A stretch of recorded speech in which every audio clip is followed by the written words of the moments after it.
You know what I mean? I'm just so happy with my performance and getting the finish and things like that. So I feel great, man. I know you said you wanted to get back in there quick against anybody. You probably didn't expect it to be this quick though. Nah, if I always knew that if they call me, you know what I mean, I'll always say yes. So yeah, they called me at the right time. Take us through that call. Did you even have to think about it? It's 3 weeks notice, number one contender, a proven veteran. Take us through that phone call. How'd that all work out?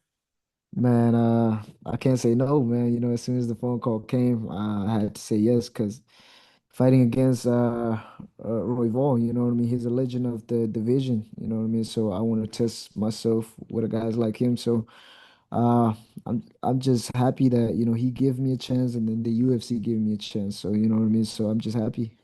What do you think of Royval as an opponent? He's been in there, against the champ, and he's been in there against the former champ. He's fought the best of the division. Size him up as an opponent for you. He's good. You know, he's tough. He been at the top for a long time. So I think I just go in there and test myself, you know what I mean? See if I belong there or I don't. So as simple as that, you know. I assume you have no break at all, and it's right back into another fight camp. Is that accurate?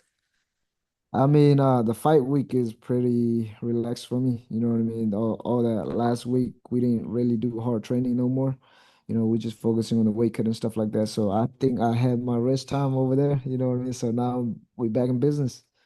You're so young in the sport. You're going in there in 3 weeks to fight the number one contender. I know you're not looking past Brandon Royval, but where this would put you a win over him, you're literally right there to fight for the title. Yeah, when I beat him, I'll be the number one guy. So you know what I mean? Yeah, I just gotta go and beat him. We saw what you did last weekend. Is that the blueprint? Is it you want to go in there and do something vicious, knockout, or is it however the fight presents itself? Yeah, however the fight presents so you know what I mean. Royval is not a easy guys to finish. You know what I mean. So I know that I'm in for war. So I think it's gonna be a treat for the fans.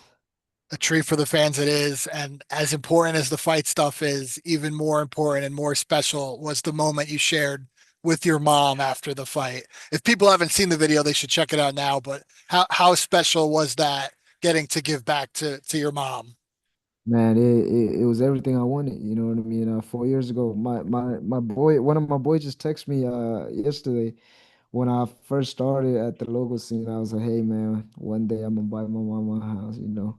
And 4 years later, you know, it happened. So I think, you know, what you manifest will happen. You know, if you really put in the work. So I feel like for even the younger generation, man, you know, if you really put your mind to something, it will happen. So yeah.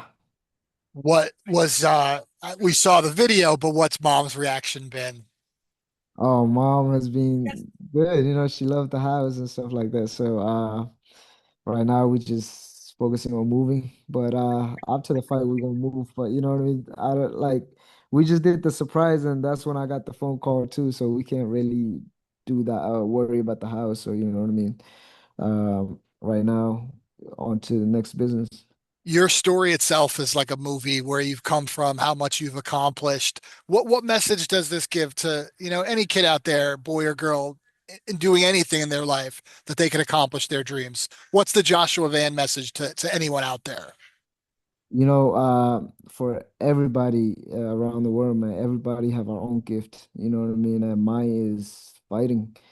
Fighting is my gift, and the gift is like, you know, doing something like a gift isn't like education and stuff like that. You know, some people are gifted like education, you know what I mean? Like they smart kid in general, and some kid are like athletics, and some kid are good at writing, drawings, and stuff like that. And I feel like, you know, is very important that you find your gift and go after it. And then, you know, once you do it, uh, you know, you'll be happy doing it, and then you'll be successful easier than, you know what I mean, doing what you hate.